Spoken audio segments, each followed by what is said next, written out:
Saudara-saudara yang terkasih dimanapun Anda berada, selamat hari Minggu dan salam sehat.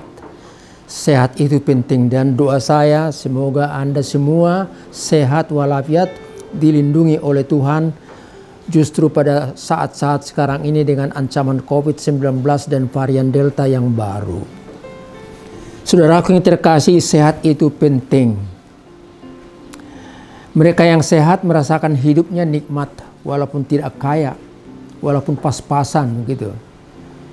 Merasa nikmat kalau bersatu dengan keluarga semua, suami istri bersama dengan anak-anak dan cucu dan lain-lain. Merasa nikmat bila ada saling pengertian antara yang satu terhadap yang lainnya. Itulah yang utama. Dan saudaraku yang terkasih, sehat itu dimulai dalam diri kita. Bukan dari luar, bukan dengan uang yang melimpah, tapi dimulai dari dalam diri kita sendiri.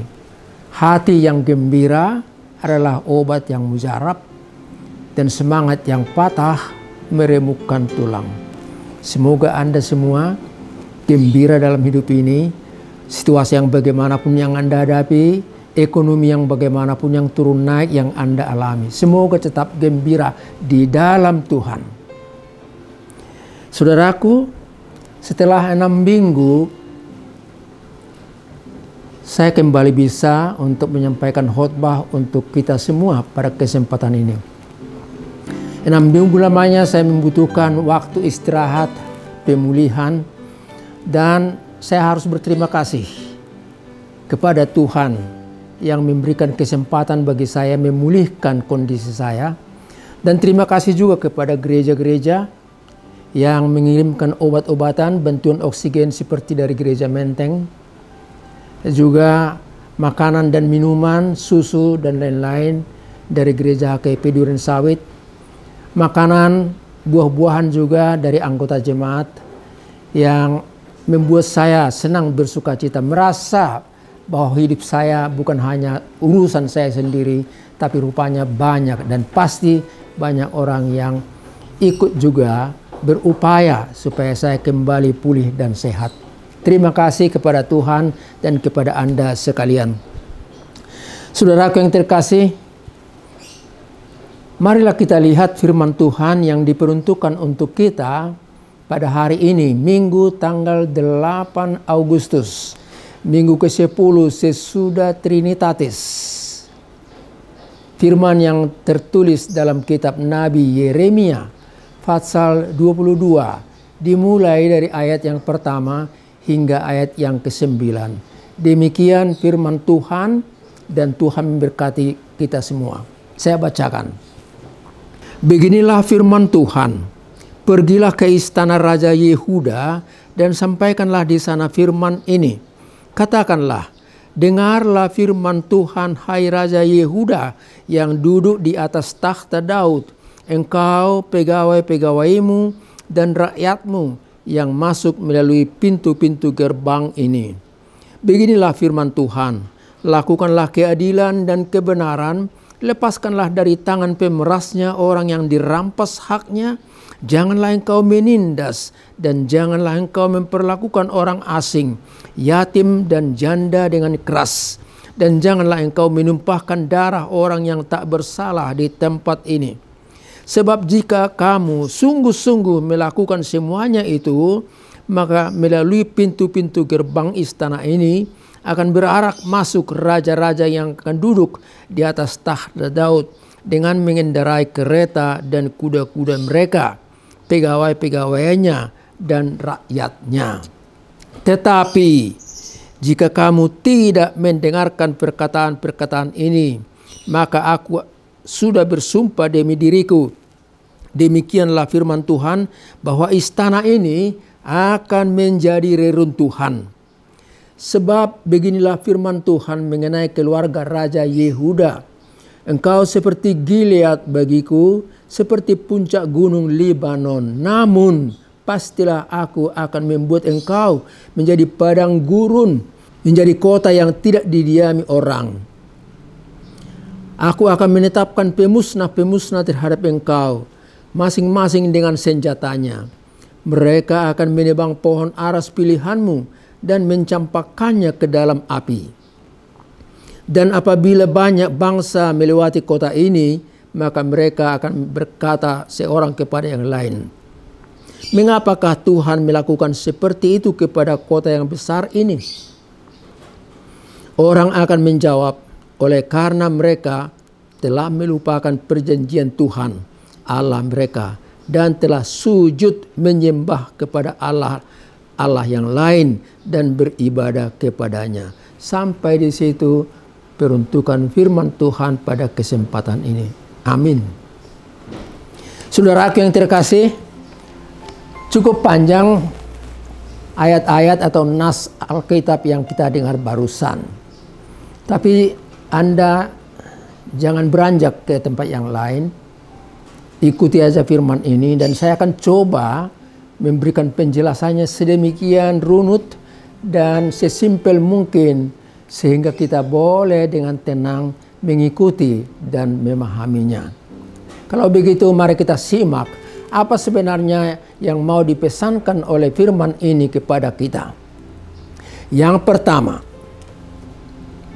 arahkanlah hatimu mendengar firman Tuhan. Saudaraku yang terkasih, pesan pertama, arahkanlah hatimu mendengarkan firman Tuhan.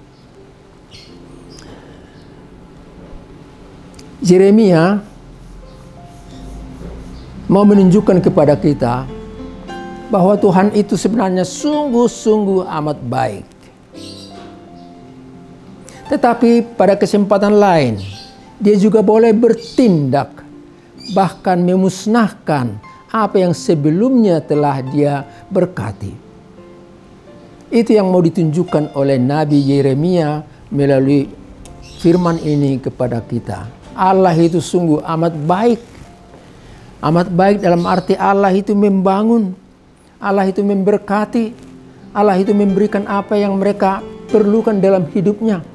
Bila mereka taat, bila mereka mendengarkan firman Tuhan, bila mereka ikut petunjuk aturan yang telah ditetapkan oleh Tuhan melalui nabi-nabinya.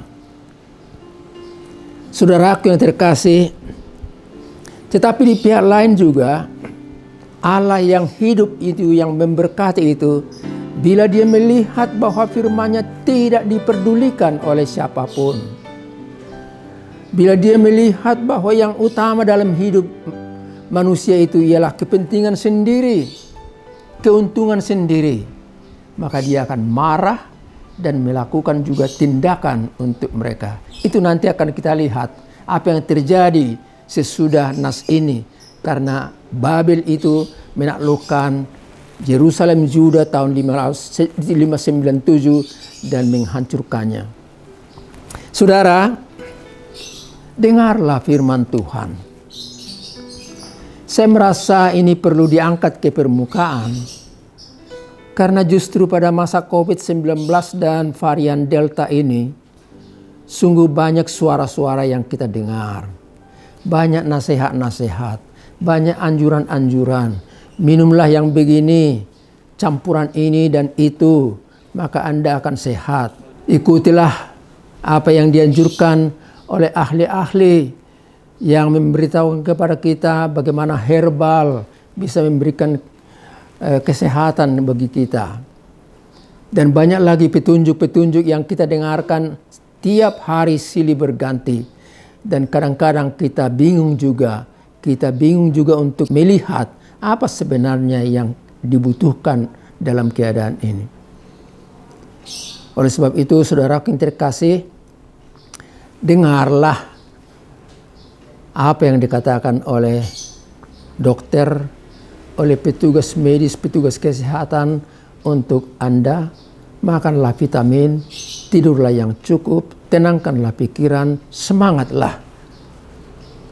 Supaya Anda kuat dalam menghadapi segala tantangan yang datang dari luar dan ada dalam dirimu sendiri. Tetapi selain dari itu, yang utama sebagai pendeta saya mau katakan melalui firman ini, dengarlah firman Tuhan.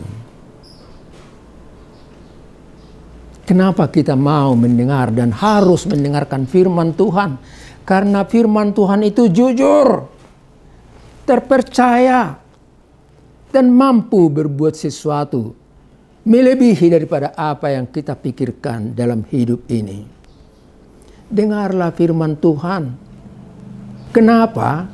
Karena firman itu sebagaimana dikatakan pemazmur dalam Mazmur 119 ayat 105. Firman-Mu itu pelita bagi kakiku dan dian terang dalam perjalananku. Firman itu memberikan petunjuk kepada kita. Ini loh jalan yang kamu tempuh. Jangan ke kiri atau ke kanan. Inilah yang kamu tempuh. Dengarlah firman Tuhan. Kenapa? Karena firman Tuhan yang telah menjadi manusia itu, Logos itu yang telah menjadi daging itu ialah Yesus Kristus. Tuhan Yesus Kristuslah yang datang ke bumi ini untuk menyampaikan berita sukacita, untuk mengajar kita, untuk memberikan kepada kita kesembuhan jasmani dan rohani. Teaching, preaching, and healing. Itulah 3 tugas Tuhan Yesus yang dilakukan selama 3 tahun untuk aku, untuk Anda, untuk dunia ini semuanya. Karena itu dengarlah firman Tuhan. Dia yang berkata kepada kita saat ini, datanglah kepada aku, hai kamu semuanya yang bertanggung beban berat. Aku akan memberikan kelegaan kepadamu. Kan indah sekali. Pada saat-saat sekarang ini, situasi yang sangat mencekam ini, firman Tuhan berkata kepada kita, marilah kepadaku, hai saudara-saudara, hai semua kamu yang berbeban berat, dan aku akan memberikan kelegaan bagimu. Dan kita juga sering mendengarkan firman Tuhan yang memberikan kita kelegaan untuk memasuki masa depan. Karena dia berkata, sekalipun dosamu merah seperti kirmizi, akan menjadi putih seperti salju. Dan sekalipun berwarna merah seperti kain kesumba, akan menjadi putih seperti bulu domba. Dalam Yesaya pasal yang pertama ayat 18.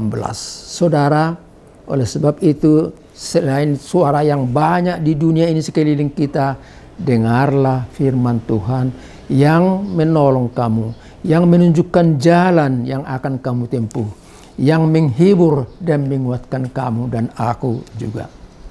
Pesan yang kedua, lakukanlah keadilan dan kebenaran. Bicara soal keadilan, itu bukan soal mempelajari pasal-pasal hukum. Hukum pidana, hukum perdata, hukum ekonomi, hukum perusahaan, dan lain-lain. Bukan. Walaupun itu sangat penting untuk membekali kita. Tapi kalau tidak dilakukan, sama sekali tidak ada manfaatnya. Lakukanlah keadilan dan kebenaran.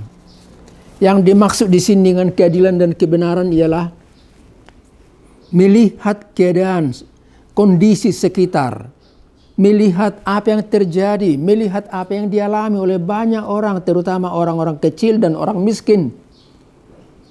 Lakukanlah apa yang perlu bagi mereka, supaya di situ nampak keadilan dan kebenaran.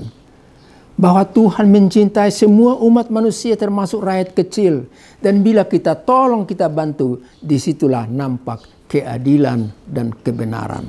Bukan soal hukumnya, bukan soal pasal-pasal, kitab undang-undang, pidana, dan lain-lain. Saudara, mari kita lihat dulu apa yang dikatakan oleh Nabi Yeremia di sini, sehingga dia menegur raja dan mengingatkan untuk melakukan keadilan dan kebenaran itu. Dikatakan pada ayat 3 nas ini, saya baca dulu untuk kita semua. Lakukanlah keadilan dan kebenaran, lepaskanlah dari tangan pemerasnya orang yang dirampas haknya. Janganlah engkau menindas dan janganlah engkau memperlakukan orang asing, yatim dan janda dengan keras. Dan janganlah engkau menumpahkan darah orang yang tak bersalah. Dan janganlah engkau juga menekan orang-orang asing atau pendatang. Itulah kondisi pada saat Nabi Yeremia, Raja Salum di Yehuda pada waktu itu. Tetapi penguasa tidak peduli, pegawainya juga tidak peduli. Yang mampu berbuat baik juga diam dan lipat tangan. Dan itulah makanya Tuhan menegur mereka melalui Nabi Yeremia. Saudaraku, kondisi pada masa Raja Salum di Yehuda itu adanya ketidakadilan di antara rakyat. Saya melihat itu juga terjadi pada zaman sekarang ini di tengah-tengah kita. Banyak pemulung,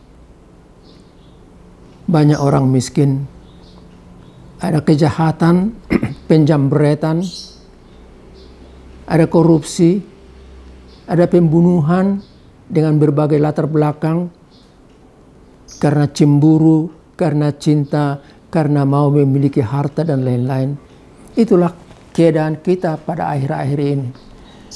Dan untuk itu kita tidak hanya membahasnya dan melihatnya, tapi melalui firman ini dikatakan, lakukanlah sesuatu untuk mereka-mereka yang susah dan menderita itu. Itulah yang disebutkan keadilan dan kebenaran. Saudaraku, satu ketika pada akhir zaman, Hakim yang agung itu bersama dengan malaikat-malaikat turun dari sorga dan datang ke bumi. Dan dia memisahkan semua umat manusia, sebelah kiri, sebelah kanan. Seperti dia gembala memisahkan kambing dan domba. Dan Raja yang agung itu, Tuhan Yesus sebenarnya, berkata kepada yang di sebelah kanannya, hai kamu sekalian, marilah, terimalah kerajaan Allah yang telah disiapkan untuk kamu sebelum firman ini datang. Dan dia menjelaskan, tatkala aku haus, kau memberikan aku minuman. Tatkala aku lapar, kau memberikan aku makanan. Tatkala aku telanjang, kau memberikan aku pakaian. Tatkala aku sakit, kamu datang besuk ke rumah sakit untuk melihat aku. Tatkala aku di penjara, kamu datang untuk menguatkan hatiku. Kapan kami melihat itu, kami lakukan kepadamu ya Tuhan. Dan Tuhan berkata, bukan kepada aku, tetapi apa yang kamu lakukan terhadap salah seorang saudaraku yang paling kecil dan hina ini, itu telah kamu perbuat untuk aku. Matius 25 ayat 40. Indah sekali apa yang dikatakan oleh Tuhan. Dan itu kita terima, kita yakini. Karena apa? Karena dia Raja yang agung itu, Tuhan dan Yesus Kristus yang hidup itu, melihat dari sorga apa yang kita lakukan untuk sesama kita, untuk orang lain juga. Saudara yang terkasih, lakukanlah ibadahmu, dan ibadah itu penting. Karena bila kita beribadah, kita sebenarnya berhubungan dengan Tuhan yang di sorga, yang di atas. Tapi bukan hanya itu, dengan beribadah kita sebenarnya kita diminta untuk melakukan sesuatu kepada orang yang lain. Jadi ibadah itu hubungannya, gambarannya adalah hubungan yang vertikal ke atas kepada Allah, dan horizontal apa yang kita lakukan terhadap manusia. Saudaraku, semoga kita boleh paham. Kita boleh beribadah di rumah seperti pada saat sekarang ini. Kita boleh beribadah di gereja kita, di POUK ataupun gereja-gereja lain. Mungkin barangkali selama 1 atau 1,5 jam. Tetapi setelah itu sebenarnya yang terutama ialah apa yang kita kerjakan sesudah selesai ibadah itu dalam hidup sehari-hari, dalam pergaulan, dalam kondisi yang sangat mencekam ini. Itulah ibadah yang sejati. Saudaraku, Yakobus berkata, pada Yakobus pasal 1 ayat 27, ibadah yang murni dan yang tak bercacat di hadapan Allah Bapa kita ialah mengunjungi yatim piatu dan janda-janda dalam kesusahan mereka dan menjaga diri supaya tidak dicemarkan oleh dunia. Itulah ibadah kita, dan lakukanlah itu. Do your best, lakukan yang baik, dan Tuhan akan melengkapi. Saya mau akhiri renungan ini supaya jangan terlalu panjang. Pesan terakhir yang ketiga bagi kita berbunyi, Tuhan selalu memberikan kesempatan kepada kita untuk membenahi diri kita sendiri. Saya ulangi, Tuhan selalu memberikan kesempatan kepada kita untuk membenahi diri sendiri. Kalau kita baca ayat 4, ayat 5, 8 sampai 9, intinya demikian. Bila kamu mendengarkan firman Tuhan, maka aku akan melindungi engkau. Aku akan menyelamatkan engkau. Tetapi bila tidak, maka aku akan menghukum engkau. Gunung-gunung yang indah sebelumnya menjadi tandus dan menjadi padang pasir. Kebun anggur yang baik dan menghasilkan buah selama ini akan menjadi gugur dan tidak akan memberikan buah lagi kepada kamu. Bila kamu mendengarkan firman Tuhan, maka aku akan melindungi semuanya itu. Saudara, kalau kita lihat fakta sejarah, kita dapat kesimpulan demikian. Tahun 597 sebelum Kristus, Raja Nebukadnezar dari Babel menaklukkan kerajaan Yehuda, dan dia membawa 10.000 orang yang masih muda, kuat, pintar, dan punya keterampilan untuk bekerja, diangkut semua ke Babel untuk dipekerjakan sebagai budak. Dan menyusul lagi pada tahun 586, kota Yerusalem hancur dan juga bait Allah runtuh. Itu semuanya menjadi bagian dari hukum Tuhan yang sebelumnya telah dinubuatkan kepada raja yang tidak taat pada dia. Saudaraku, apa yang dimaksud untuk itu? Dalam hidup kita sekarang ini, mari kita dengarkan firman Tuhan. Mari kita berbuat yang adil dan benar bagi semua orang. Dan mari kita bertobat supaya kita juga dilindungi oleh Tuhan hari ini, bahkan juga untuk tahun-tahun ke depan. Sayang sekali Yehuda, rakyatnya dan pemimpinnya yang tidak bertobat itu akhirnya kena hukum, dibawa oleh Raja Babel ke Babel sana dan diperlakukan sebagai budak. Saya kira kita sebagai bangsa yang merdeka, bangsa yang diberi Tuhan kesempatan untuk mendengarkan firman-Nya. Dengarlah firman Tuhan, berubahlah, bertobatlah, dan orang yang berubah serta bertobat itu akan mengalami hal yang indah sekali dalam hidupnya.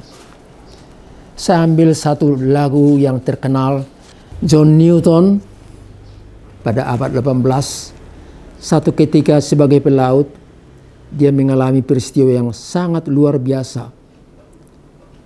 Kapalnya ditelan ombak besar di tengah laut, karam, dan dia juga terombang-ambing oleh karena hempasan ombak itu, tapi akhirnya dia selamat.